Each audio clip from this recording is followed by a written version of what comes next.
Amma, What is Your Duty? By Sudha Murthy. At that time, my daughter, Akshata, was a teenager. By nature, she was very sensitive. On her own, she started reading for blind children at Ramana Maharshi Academy for Blinds at Bangalore. She was a scriber too. She used to come home and tell me about the world of blind people. Later, she wrote an essay on them called I Saw the World Through the Blind Eyes of Mary. Mary was a student at the academy who was about to appear for the pre-university exam. Once, Akshata took Mary to Lawbag for a change. The conversation between them was quite unusual. Mary, there are different types of red roses in this park, Akshata told her. Mary was surprised. Akshata, what do you mean by red? Akshata did not know how to explain what was red.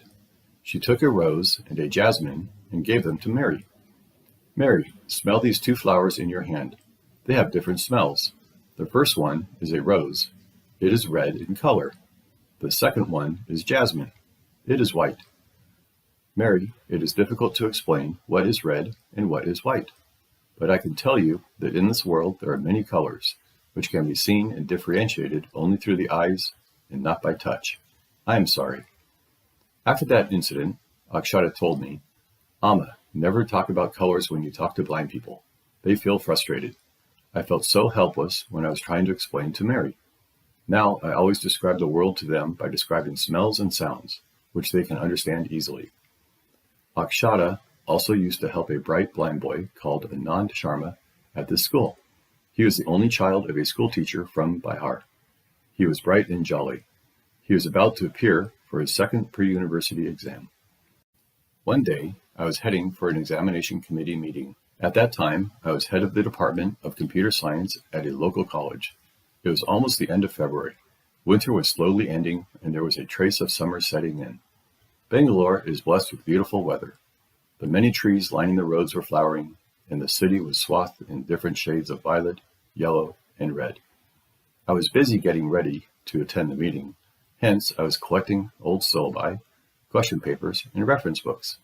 Akshata came upstairs to my room. She looked worried and tired. She was studying in class 10. I thought she was tired preparing for her exams. As a mother, I have never insisted they study too much. My parents never did that.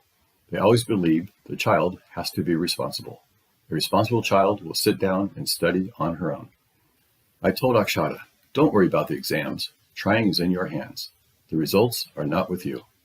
She was annoyed and irritated by my advice. Amma, I didn't talk about any examination. Why are you reminding me of that? I was surprised at her irritation, but I was also busy gathering old question papers, so did not say anything. Absently, I looked at her face. Was there a trace of sadness on it, or was it my imagination? Amma, you know Anand Sharma. He came to our house once. He is a bright boy. I am confident that he will do very well in his final examination. He is also confident about it. He wants to study further. She stopped.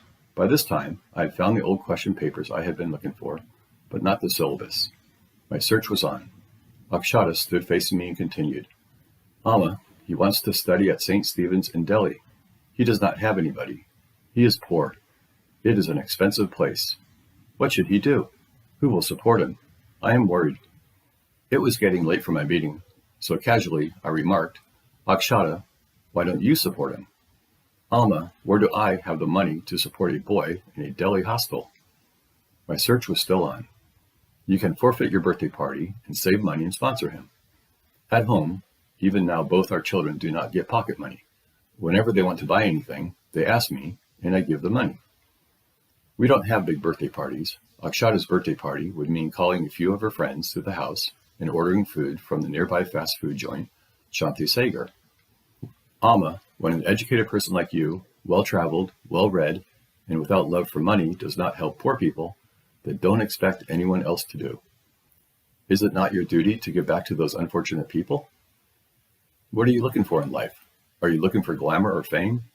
You are the daughter of a doctor, granddaughter of a school teacher, and come from a distinguished teaching family. If you cannot help poor people, then don't expect anyone else to do it. Her words made me abandon my search. I turned around and looked at my daughter. I saw a young, sensitive girl pleading for the future of a poor blind boy. Or was she someone reminding me of my duty towards society? I had received so much from society and country, but in what way was I returning it? For a minute, I was frozen. Then I realized I was holding the syllabus I was looking for in my hand, and it was getting late for the meeting. Akshata went away with anger and sadness in her eyes. I too left for college in a confused state of mind.